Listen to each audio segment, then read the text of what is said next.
31 मार्च वार सोमवार या दिवशी आहे स्वामी समर्थांचा प्रगट दिन। स्वामी आपल्याला भरभरून भरपूर काही देतात आणि कायम आपल्या पाठीशी उभे राहतात। त्यासाठी आपण दरवर्षी स्वामी समर्थ प्रगट दिनानिमित्त स्वामी समर्थांच्या चरित्राचे पारायण करत असतो। तर हे पारायण नेमके किती दिवसात करावे, तर हा प्रश्न सगळ्यांना पडतो। तर हे स्वामी समर्थांचे पारायण तुम्ही 21 दिवसातही करू शकतात, नाहीतर 7 दिवसातही करू शकतात। जर तुम्हाला 21 दिवसाचे स्वामी समर्थांचे पारायण जर करायचे असेल तर तुम्ही 11 तारखेपासून तर 31 तारखेपर्यंत करू शकतात। तर स्वामी समर्थ चरित्र सारामृत एकूण 21 अध्याय आहे। तर आणि जर तुम्हाला 7 दिवसाचे स्वामी समर्थांचं पारायण जर करायचं असेल तर तुम्ही 26 तारखेपासून तर 21 तारखेपर्यंत करू शकतात।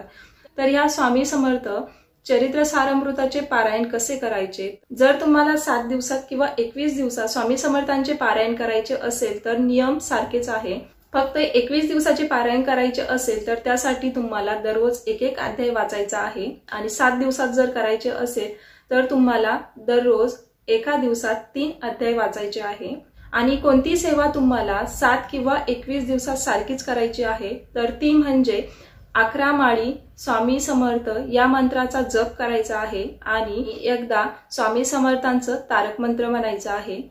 या दोन्ही सेवा 7 किंवा 21 दिवसामध्ये सारख्याच करायच्या आहे।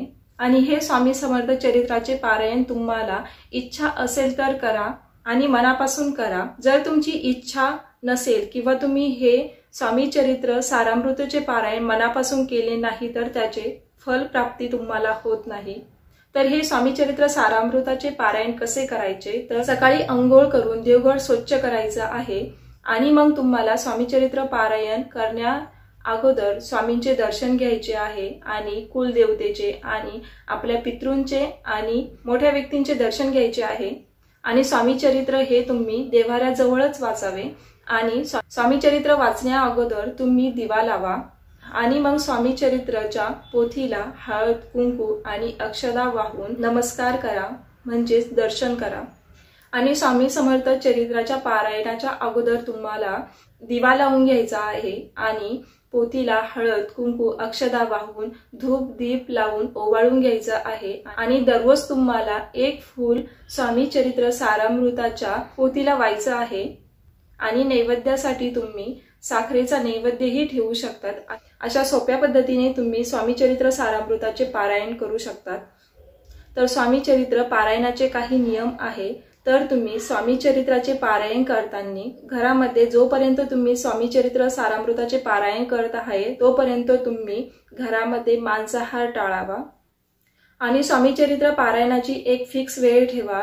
शक्यतो तुम्ही स्वामी चरित्र पारायणाची वेळ तुम्ही सकाळी किंवा पहाटे ठेवा। जर तुम्हाला शक्य नसेल तर तुम्ही तुमच्या वेळेनुसार स्वामी चरित्राच्या पारायणाची वेळ ठरवू शकतात आणि दररोज तुम्हाला त्याच टायमिंगवर स्वामी चरित्र पारायण करायचे आहे। जर तुमची काही इच्छा जर असेल तर तुम्ही स्वामी चरित्र पारायणाची सुरुवात करण्या अगोदर तुम्ही आचमन करून स्वामी समर्थांच्या पारायणाची सुरुवातही करू शकतात। जसे की आचमन म्हणजे संकल्प, हातावर पाणी घ्यावे आणि स्वामींना तुमची इच्छा सांगा आणि हे स्वामी चरित्र पारायण पूर्ण करण्याची मला शक्ती द्या आणि माझ्याकडून हे स्वामी चरित्र पारायण पूर्ण करून घ्या। अशा पद्धतीनेही तुम्ही संकल्प करू शकतात। जर तुम्ही मनापासून स्वामी चरित्र सारामृताचे पारायण जर केले तर तुमची इच्छा स्वामी नक्कीच पूर्ण करतील। आणि स्वामी चरित्र सारामृत पारायण आपण घरी करत असतो, त्यामुळे घरामध्ये भांडणे टाळावी। आणि हे स्वामी चरित्राचे पारायण लहानांपासून मोठ्यांपर्यंत कोणीही करू शकतात। आणि हे स्वामी चरित्र पारायण करताना तुम्ही लहान मुलांनाही घेऊन बसा, कारण या चरित्र पारायणाची फलप्राप्ती होते। आणि तुमची काही इच्छा नसतानाही तुम्ही जर स्वामी चरित्राचे पारायण जर केले तर स्वामी कायम तुमच्या पाठीशी उभे राहतात आणि प्रत्येक संकटावर मात करण्यासाठी आपल्याला शक्ती देतात। काही इच्छाही नसताना जर तुम्ही अशा पद्धतीने स्वामी चरित्राचे पारायण जर केले तर तुम्हाला तुमच्या घरात सुख शांती आणि आरोग्य लाभते। अशा पद्धतीने तुम्हीही स्वामी चरित्र सारामृताचे पारायण करून बघा। तुम्हालाही स्वामी चरित्र पारायण केल्याची फलप्राप्ती मिळेल आणि स्वामी कायम तुमच्या पाठीशी उभे राहतील। श्री स्वामी समर्थ। जय जय स्वामी समर्थ।